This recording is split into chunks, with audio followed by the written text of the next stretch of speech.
Conway Hall, London, where ethics matter.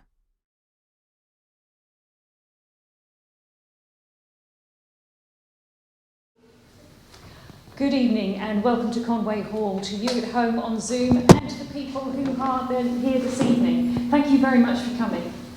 How do we radically transform art, activism and the everyday life in the midst of the horrors of the Capitalocene era?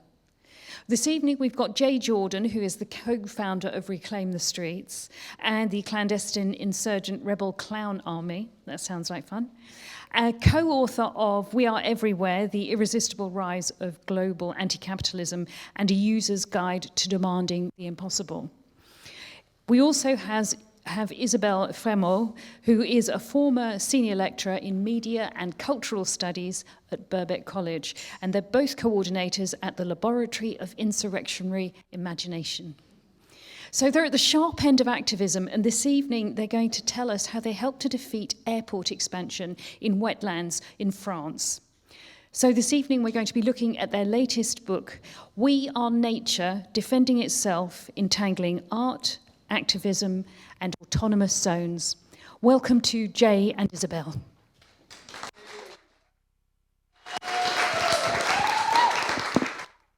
Thank you. Good evening. Thank you very much for being here and for your patience with the technical mishaps.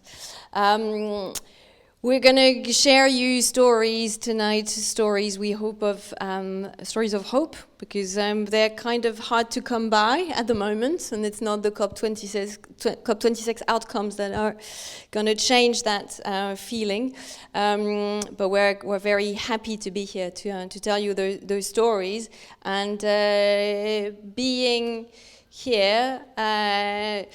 We have to honor one of our many ancestors, William Morris, who lived in Red Lion Square. I'm kind of pointing randomly because I don't know where it was, and who actually appears quite often in our book and taught us a key utopian message that when work becomes pleasure, then it becomes an art of life. It was also a Luddite. I think he wasn't liking the technology. Well, he wasn't a Luddite. So. Oh, it's the spirit of William that is actually fucking up the thing. Good one. It's a book that actually took a long time coming, many years in fact, and that's mostly because we tend to prioritize action over words. And the writing was put on hold several times because we were actually putting our lives and our bodies in the way of the building of big life-wrecking infernal infrastructure, i.e. international airport plan on wetlands. And as one of our other great ancestors of land occupation and squatting and radical commoning and pamphlet writing, Winstanley, wrote more than 300 years ago, words and writings were all nothing and must die, for action is the life of all. And we feel that it's urgent to remember that. And the title of our pamphlet, We Are Nature, Defending Itself, is actually even older than the start of the writing, and we first saw it in the midst of an action in 2012, and it was tattooed on the arm of a comrade in a muddy, tear gas-filled forest, and she was throwing back tear gas canisters at cops when the troops of the government had come, thinking that they could actually make way for this airport, and this is partly the story of how they failed. We actually first used the slogan, We Are Nature, Defending Itself, back in 2015 at another COP with our collective, the Laboratory of Insurrectionary Imagination. And basically the pamphlet is our very personal version of the story of our lab and our journey to try to truly entangle art, activism, and everyday life. And so I'm going to tell the beginning of the story, and Lisa's going to tell the end of the story. And the beginning of the story is about the laboratory of insurrectionary imagination. It's a bit of a mouthful, but we quite like the fact that Scotland Yard once said, this is not a normal travelling theatre company, you know. It's a long story in that, but... And so what do we do in the lab? Well, we bring together artists and activists to design and deploy tools of resistance and disobedience. And the word deploy is kind of key here. There's a lot of artists that design loads of tools of disobedience, but don't actually deploy them. They stay in the museum, in the theatre, in the galleries. And for us, the key is to deploy them. And the idea is we bring artists and activists together, and this is a massive generalization, but artists in general have a lot of imagination, a lot of creativity, a lot of capacity to think outside of the box, a lot of kind of poetic, metaphorical capacity, but tend to have enormous egos and tend to put their career way in front of their politics and tend to have a bit of a disconnect between their ethics, their political ideas and their actual lifestyles. Activists, and this is a generalization, tend to have much more courage, much more capacity to have social critique, generally a bit less egos, that's not always true, generally capacity to be better at working collectively, but often a lack of imagination. It's often the same tools. It's often, you know, we're going to do a pamphlet, we're going to do a blockade, we're going to do a riot, we're going to do a strike, we're going to do a demonstration. And we felt that, you know, this toolbox needs to be expanded all the time. And so that's why we bring together artists and activists. We normally bring them together in a kind of pedagogic situation, workshop situation, where we'll design the tools and then we'll deploy them. What is super important for us is always working within and being entangled within social movements, and that has ranged from the anti-capitalist summit movements of the noughties, or the late 90s and the noughties, and then the climate camp movements in the noughties. And for us, working as an organizer is an art, in fact. So we work as organizers within these movements and with the lab develop tools for these movements to use. We've also often worked within the COP Conference of Parties movement, so movements against the corporate takeover of the COPs. And so we did the book tour during the COP in a way to turn our back on it, to say actually there are, you know, this is not the answer, we're never going to find the answer with states and the market. But we did, you know, once upon a time do things with the COP, such as a project when there was a bit of hope in Copenhagen. And we did a project called Put the Fun Between Your Legs, Become the Bike Block, where we basically transformed hundreds of abandoned bikes into tools of disobedience. We haven't got time to talk about that now. There was a whole story within that about whether you design and deploy, but that's another story. And so we transformed the bikes into tools of disobedience and basically used them mostly to protect frontline community activists who wanted to do an assembly from being attacked by the police. And the bike, when you've recycled bikes, they're not their own, they make good barricades. But we also did a thing during the COP21 in Paris in 2015, and this is where the slogan, "We are nature," but we didn't have the at that time, defending itself first was used by us. And that was in Paris. Now, what did artists normally do during COPs? Well, this is Olaf So Eliasson, and he basically took very, very large pieces of Arctic ice, dumped them in the streets of Paris, and asked people to watch them melt. For us, this is a classic example of what in the book we call extractivist art. So extractivism, I'm sure most of you know what extractivism is. This is one of the biggest extractivist machines in Europe. Right now, it's still going right now. And above here were 75 villages. It's in Germany. 75 villages were destroyed to get the coal under them. And that's extractivism. Basically, it's when you take a material from somewhere and you transform it into something that gives value to somewhere else. And normally, the value somewhere else is way more important than the life and the continuation of life and the communities from which that wealth is extracted. So that's extractivism, and we feel that a lot of art is basically in this trap of extractivism. Now, the UN climate scientists in 2018, they're not known for their radical manifestos, but in 2018, the climate scientists basically, in their IPCC report, said we have 12 years for what they called rapid, far-reaching, and unprecedented changes in all aspects of society. And for us, that means changing the way we see art. For us, is it really enough? You know, you feel deeply moved by the fact that our economy is pushing 200 species to extinction every day. As an artist, you feel deeply moved by that. And then you go and build an installation that talks about extinction. Well, we think that's extractivist. We think that's exactly the kind of practice we cannot afford to have if we want rapid, far-reaching changes. And for us at the lab, we've always said that art is not to show the world to people, but it's to transform it together.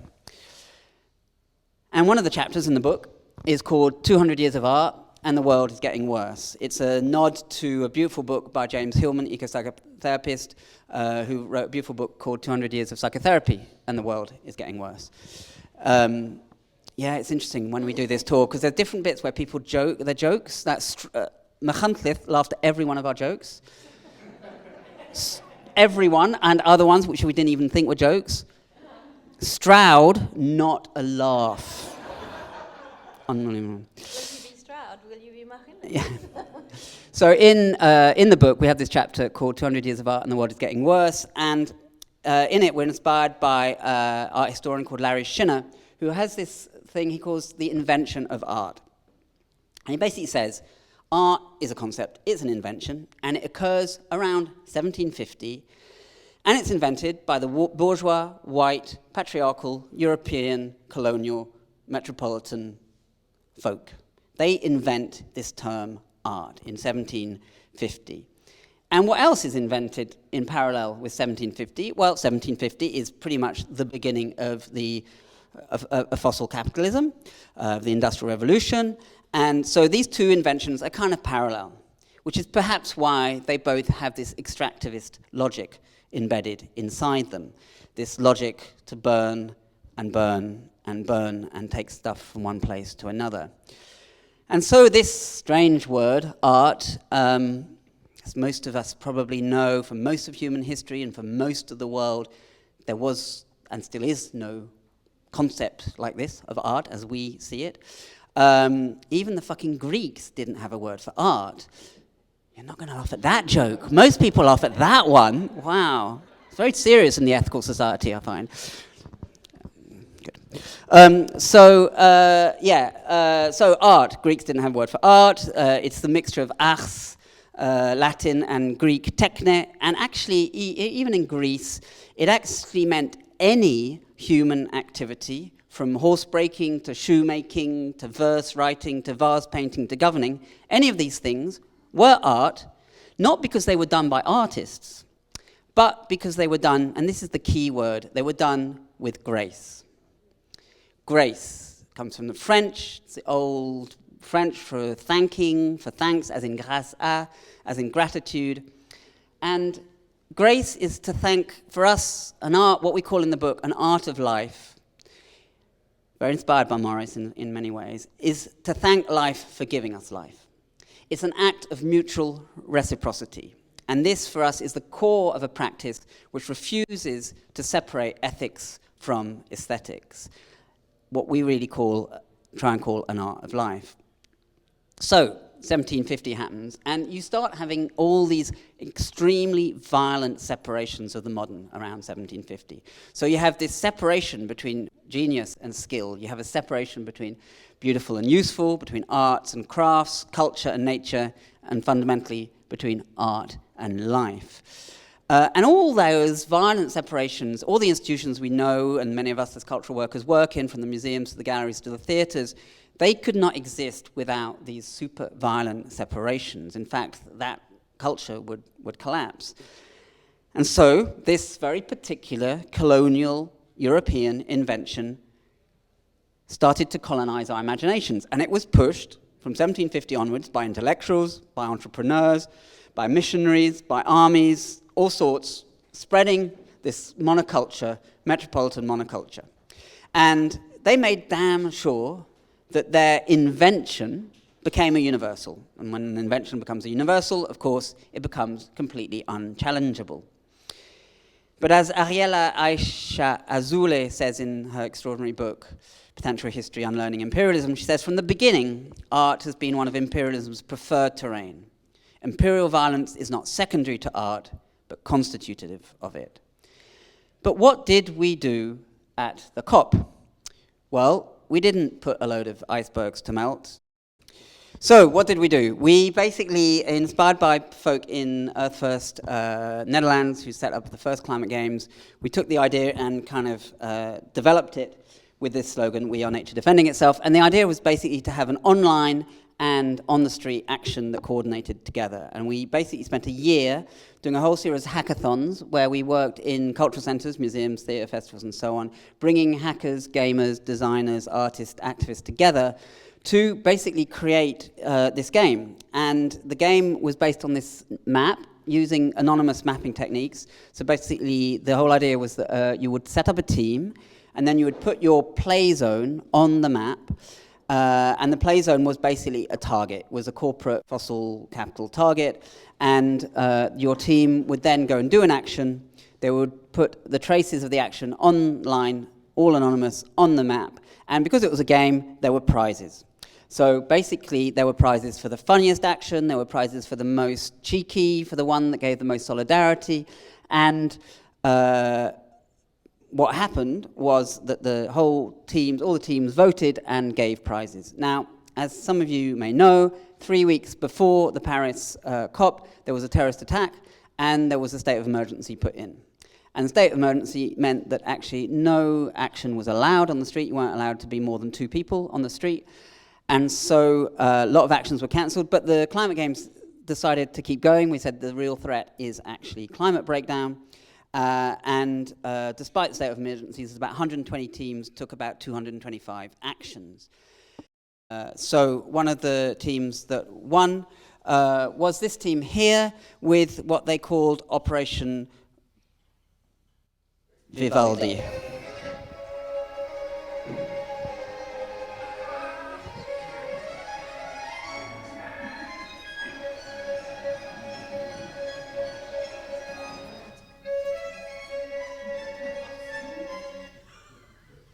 So basically, what they did is they dressed up as vegetables and animals and different species, went in with nature into the VW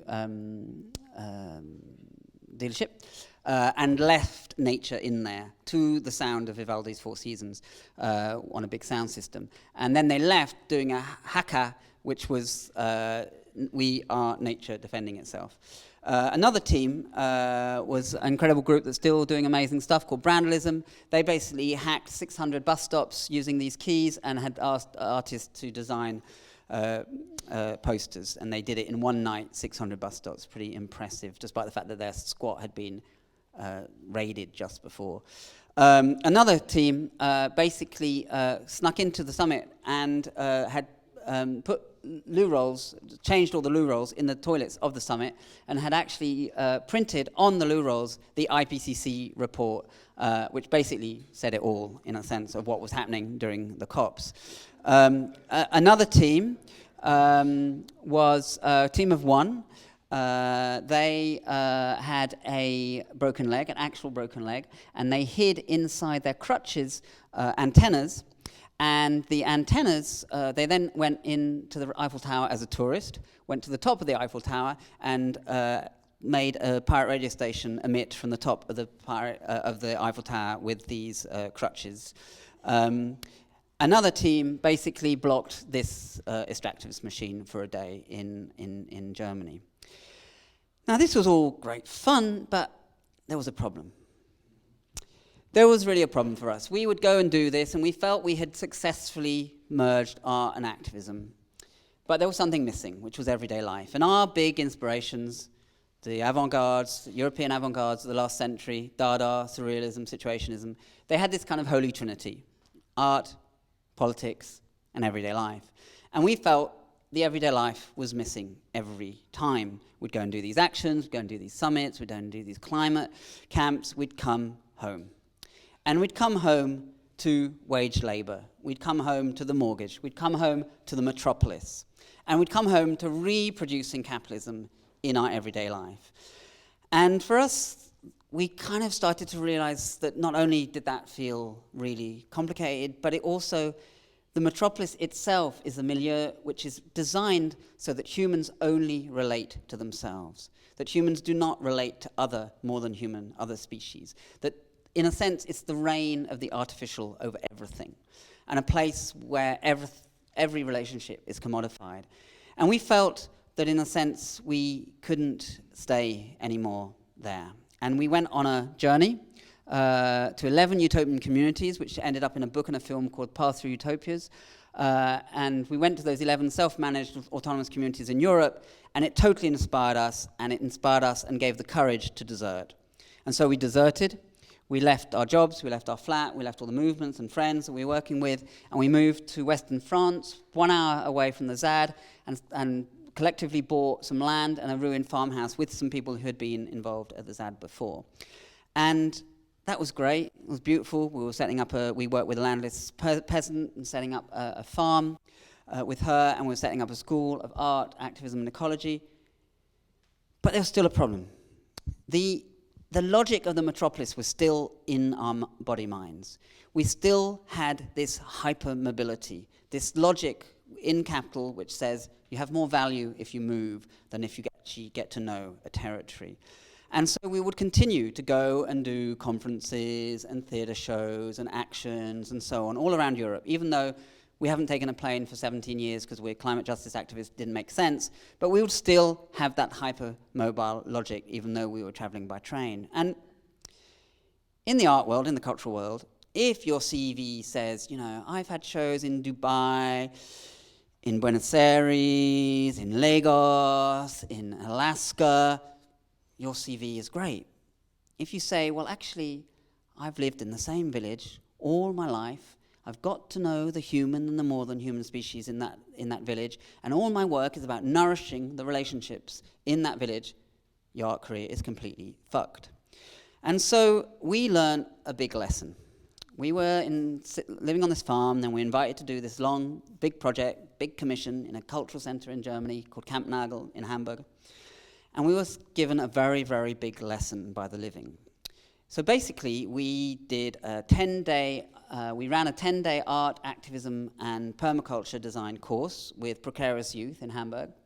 And at the end of the 10 days, we did a show, which we co-designed with them. And when we do shows in theatre spaces, we like to use the theatre because we like the lights and the smell and everything for a bit, but it doesn't last very long.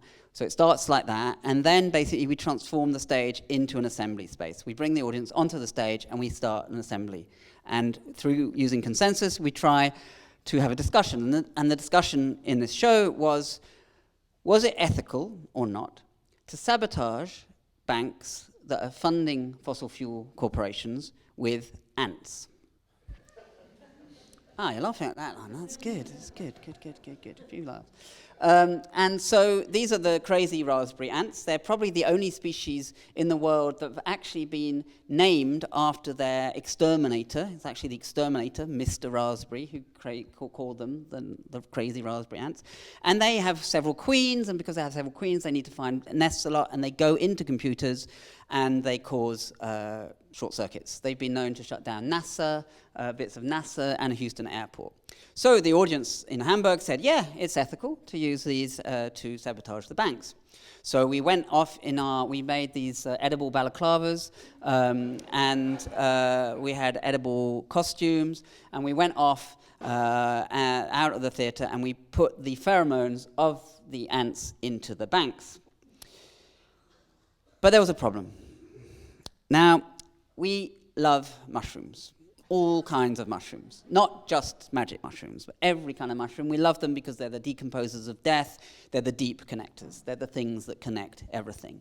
And we wanted the curtain of the theatre to be a mushroom curtain. So we worked with an amazing artist called Katie Mushroom, otherwise known as Catherine Ball. And the curtain was 8 by 9 meters. It was huge. And if anyone's done stuff with mushrooms, we made these jute sacks. We filled them with hay, put the mycelium in, And what normally happens is that for 10 days you see nothing, you're watering them, and then they pin. And so we hung up the curtain with the theatre technicians. It took a whole day to hang this really heavy thing, and they pinned, and we were like, that's great, it's going to work. And we wanted it to feel like flesh, like a big flesh curtain, and that the audience would eat the mushrooms. They were oyster mushrooms, no worries, before they went to put the pheromones in the bank. So they pinned, and we're like, it's going to work, it's fantastic. And then there was a heat wave. And the mushrooms said, we've got our own natural timetable. We're not going to come out. It's way too hot. No way are we coming out for your fucking cultural timetable, your show. I mean, like, you know, we're staying in here. And so we had a very expensive moldy curtain. And the whole project was a bit of a... We don't like to call our things projects. We like to call them experiments. We don't call them pieces. We call them experiments always. So the whole experiment was a bit of a fuck up. And we got home. And at the time, the farm was still a ruin, and we were living in this tent. And we got home after being away for several months, and we opened the door of the tent that had been left shut by a comrade who was staying there, and there were mushrooms all over the tent, all over. And we were like, this is a lesson. This is a really good lesson from the mushrooms. The mushrooms are telling us, territorialize yourself. You don't have to travel halfway around Europe, you know, gallivanting in these big cultural institutions with these great cultural budgets. We grow here. We grow at home. You don't need to go anywhere to have your mushrooms. And so we went into a big crisis and decided to leave that collective. It still exists. That commune still exists. And we left and we moved 1 hour away to the east, and we ended up in this squatted farmhouse on the Zad. And so this is where we've been living and still live since 2016 in this farmhouse called La Rolandière, which is actually bang in the middle of these 4,000 acres of bocage. So a bocage is this very specific landscape that is made of small fields that are lined with hedgerows, and it was 4,000 acres of bocage that were supposed to be concreted over to build an airport, knowing that there already is one in Nantes. And this particular bocage is partly a wetland. There are 9 springs that are really key to the watershed, and it's also farmland with our own anonymous cows, because that's what you need to keep at all times. It's a project that there's been a long time coming. It was announced at the beginning of the 60s. It was due to become a Concorde base. We know what happened to that. It was due to be the aerial Rotterdam. I mean, there were grand plans for this airport. It was resisted immediately by farmers, mostly, who could already see and had understood that you don't destroy nourishing farmlands to stupid pieces of infrastructures that are just there to desertify countryside and bring life wrecking. It's important to have in mind that these are actually lands of resistance, is that there was in this particular region a very strong movement of what is called in French les paysans travailleurs, the farmers workers, farmers who were denouncing and criticizing the process of proletarization. I'll never manage to say this word, but the farmers actually becoming proletariat and had been making links between farmers and workers. They were the first farmers to build a network to feed the striking workers that were occupying the first occupied factory in May 68, which was actually near Nantes. It's also the region where there has been very strong resistance against nuclear power stations. Brittany is the only region in France that doesn't have one nuclear power station because they were all defeated by popular resistance. So wrong place to choose to make to build an airport like that.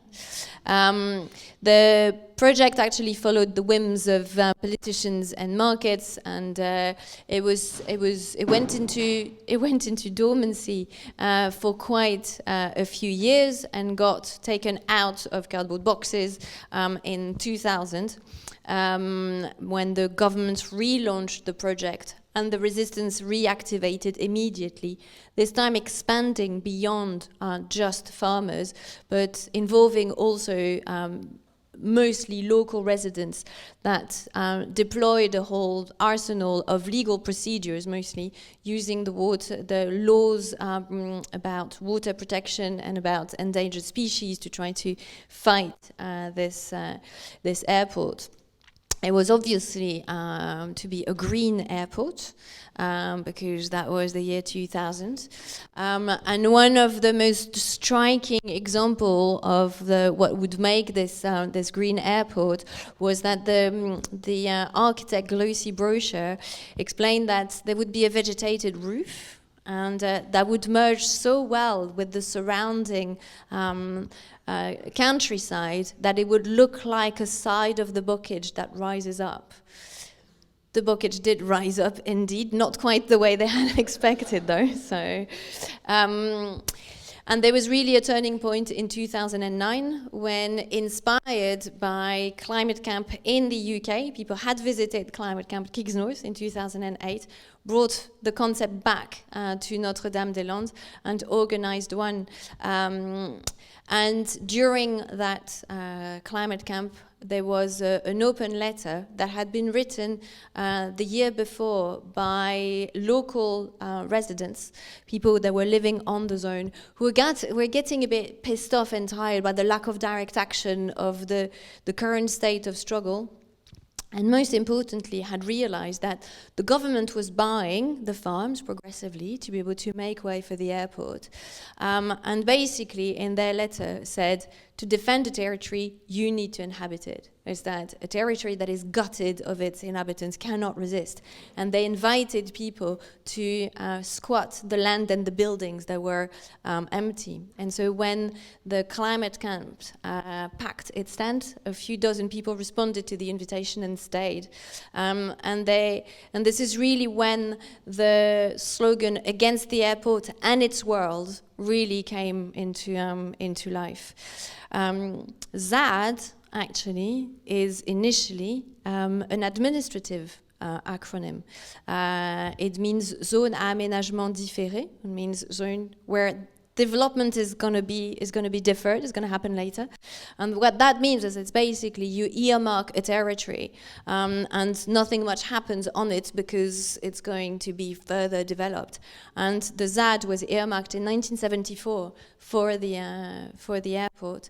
And the irony is that one of the things that did not happen on that landscape is what we call in French le remembrement, which is the raising of all the hedgerows to make way for industrial agriculture that destroyed a very large part of the French countryside, where there was no need to destroy the hedgerows for them because it was due to be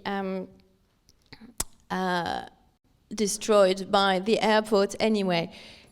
And so basically on that day 40,000 people turned up and people had brought building material from all over France. There were lines of tractors with building material, including people had come with prefab cabins built more than 1,000 kilometers. And it's really like at that moment that people started thinking we might actually win against this project. And then there was this kind of 3 days of waiting where people were going to the barricades, not knowing really what would happen, and people really being this kind of lull. And after 3 days, the cops came and attacked the hamlet that had been built and started trying to destroy it. It was a complete hamlet with 3 dorms, a tavern, a workshop, and not realizing that basically when you have 40,000 people that have put all their will into building an entire village in one weekend, they're going to have the motivation to defend it. Basically, the tension rose massively. It was really a lot of attacks from the cops, like hundreds and hundreds of tear gas, grenades, concussion grenades.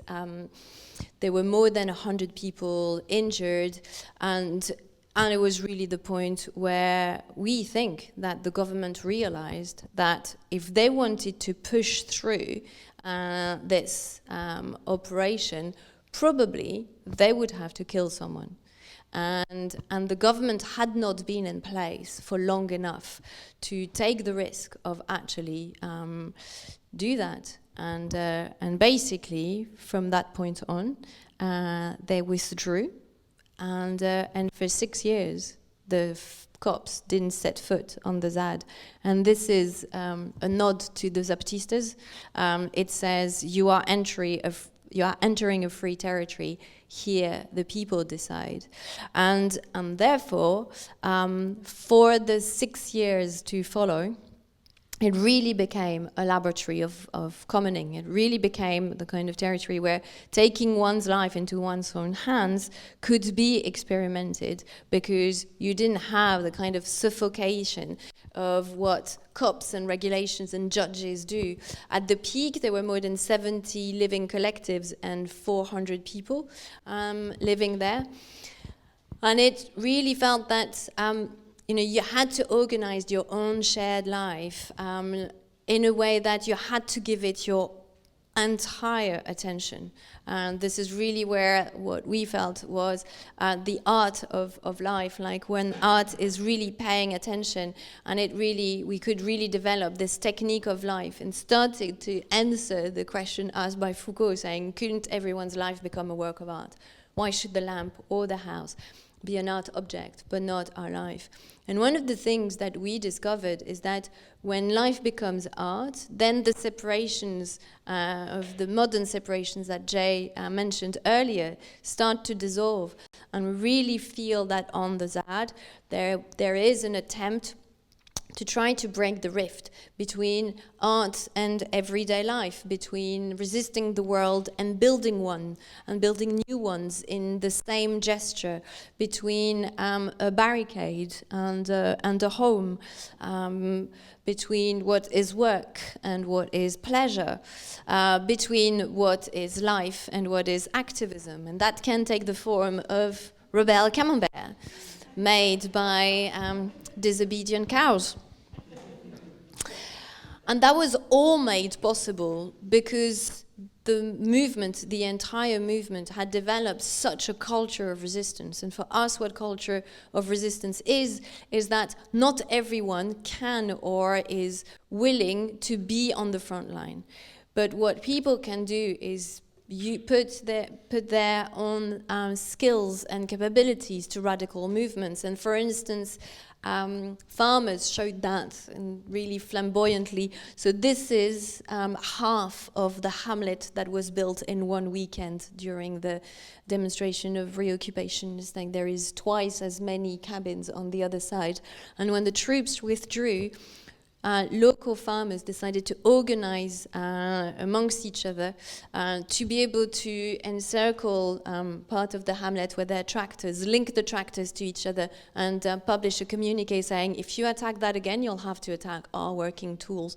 And farmers have been absolutely key to that movement, putting their skills, teaching people farming skills, but also using their tractors as defense tools, building barricades, blocking roads.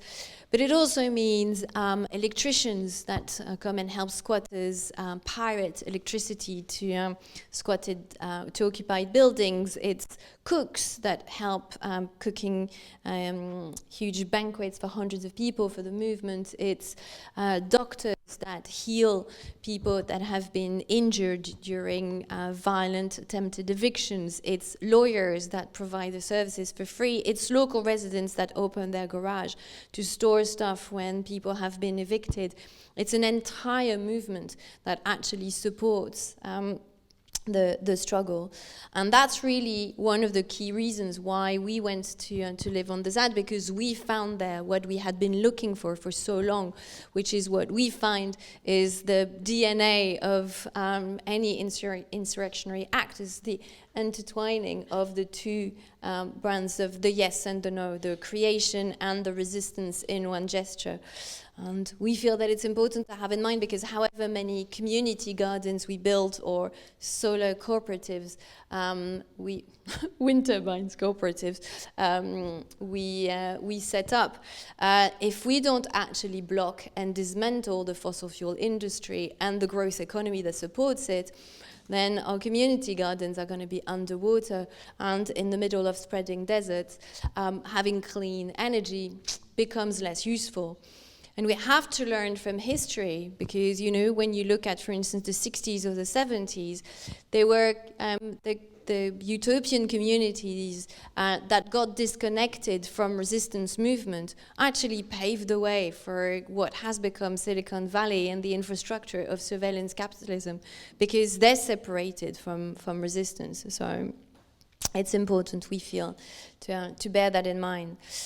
All the while, the French government continued to say that they would come and build the airport and therefore evict us. There was a year where it became a weekly announcement in front of the parliament, and therefore the movement responded with putting thousands of bodies and bikes and tractors.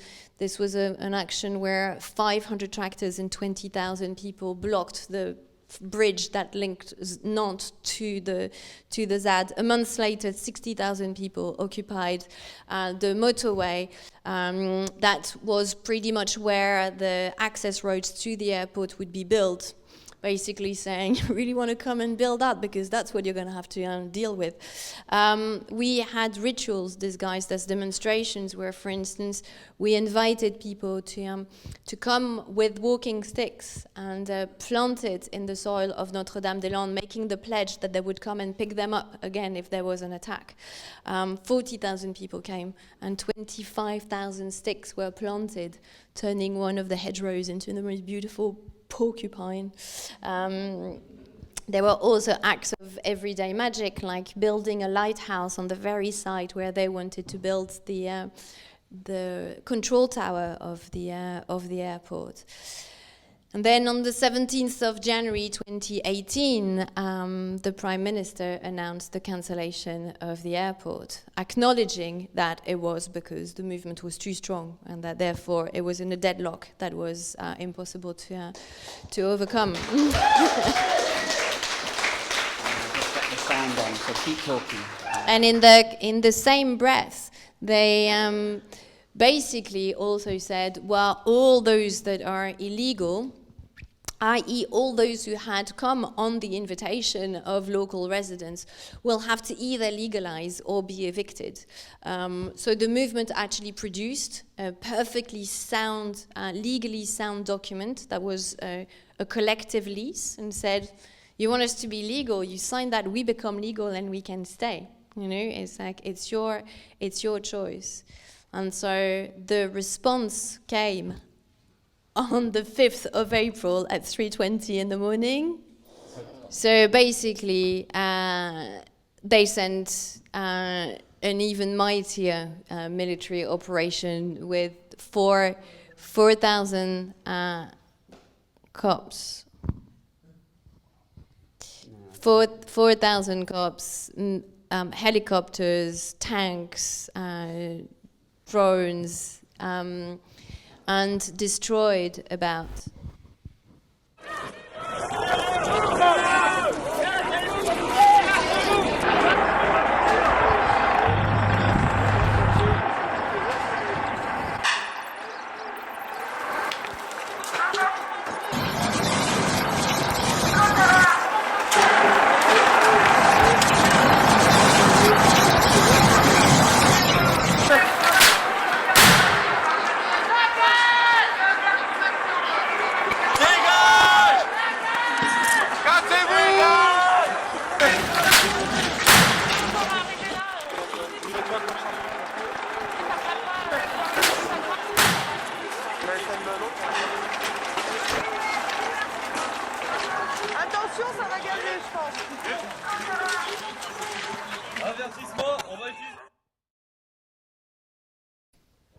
So about a third of the ZAD was destroyed during the first 3 days of that operation. 11,000 tear gas grenades, concussion grenades were thrown in 3 days. 300 people were injured, some really gravely. And at the same time, there was this willingness and this incredible energy to keep rebuilding. So that was rebuilt in 3 days, carried by hand by 300 people over fields to replace a community hall that had been destroyed. And it was destroyed again within 24 hours. And the mighty operation was obviously directed at an entire movement to say, well, this is a punishment. People need to be punished for the scandal that the ZAD had represented. Because as David Graeber has actually explained really so clearly, is that government can deal with demonstrations, they can even deal with confrontation. They can deal with a movement that says, no, we don't like this, we don't want that. What they can't deal with is a movement that says and demonstrates for years, you are irrelevant, you're useless, we don't need you. And there is something that was absolutely necessary to stop and to prevent from spreading, because obviously there were loads of ZADs that had started to pop up all over France. So it was very, a very strong move. And basically after 3 days, the préfet, who's the local representative of the state, came up with this stupidly triumphant smile and the simplified form. And that said, well, anyone who will sign, put their name, put their project and the plot of land on which their project will take place will be considered legal and will be allowed to stay. Anyone else will be evicted. There were 10 days. As you can imagine, that generated some of the most torturous, fractious conflicts on the zone, because a lot of people thought that it was utterly intolerable blackmail, and that signing this was like dishonorable surrender. And quite a lot of us shared that analysis, and at the same time thought, we haven't saved this bocage from a fucking airport construction to give it back to a government that is going to give it to industrial agriculture at best. And it's that we have grown too attached to the bocage, to the humans here, to the modern humans. What we have started building is too precious to abandon it. And so what we decided to do was a massive gamble, and we hacked the form and basically said, you want names, we'll give you names. It's like, okay, but each name will actually be attached to a collective, and we're going to show you what building the commons look like. So it's not going to be one name, one project, one piece of land. And so we're going to show you how they are all totally enmeshed and intertwined. And basically that meant that all those that were prepared to take that gamble were covered by all the forms. And out of 70 collectives, 63 decided to take that gamble. 7 refused to take part, thought that it was not acceptable, and they were raised within 3 days. So for us, the message was very clear. It's just like, sign or be destroyed. And so this is where we're at right now. The legalization process is still, and the negotiations around this legalization process are still ongoing. The farmland has been secured through leases. Everything else is still being discussed. We are all technically squatters of all the buildings, and we're still in negotiation and building the commons and trying to make them understand what that means at a time where it's so necessary. And this is what we try and term in the book an art of life. So this is a part of our book tour, book launch, and people, lots of authors read from books, and we think that's a really ridiculous idea. If people are going to buy the book, why would they read from books? And priests are normally the people reading from books. But then we thought, well, maybe people want to see a bit of texture of the writing, so just going to read a tiny little bit for the end. On the bocage, we have become the territory, because it engulfs and nourishes our imaginations and our bodies. We know when the frogs spawn and when the buckwheat is ready to mill. We sense when the potatoes will be harvested and celebrated with a French fries festival.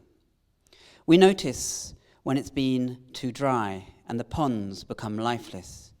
We care when the amphibians mate and the message on our phone reads, "Walk and drive carefully, it's the night of the fire salamanders." We're familiar with the weave of the green lanes because we learned them while ambushing the police. By deserting the metropolis, we learn to pay attention and practice an art of life. But as our friend, the philosopher Isabelle writes, the art of attention is not just giving ourselves to things a priori defined as worthy of attention, but obliging us to, quote, imagine, to consult, to consider consequences involving connections between what we are accustomed to considering as separate, end of quote. Countless people now hold the picture of the Zad in their imaginations, like one might carry the memory of a work of art, an image that reminds us that we can all shape our worlds otherwise. On the bocage, feelings and desire became form in the shape of a struggle that put life in common at its heart. To many, even though they would never term it thus, this land has become sacred because they sensed its wonder and risked and dedicated so much of themselves to ensure it never became an airport. Quote, "Nothing is made already sacred," Hermeticist and youth worker Orlando Bishop reminds us. It becomes sacred when we give our attention to it at a level that reveals what it holds as energy and information, end of quote. When land becomes sacred and struggle becomes an art of everyday life, magic happens. Thank you very much.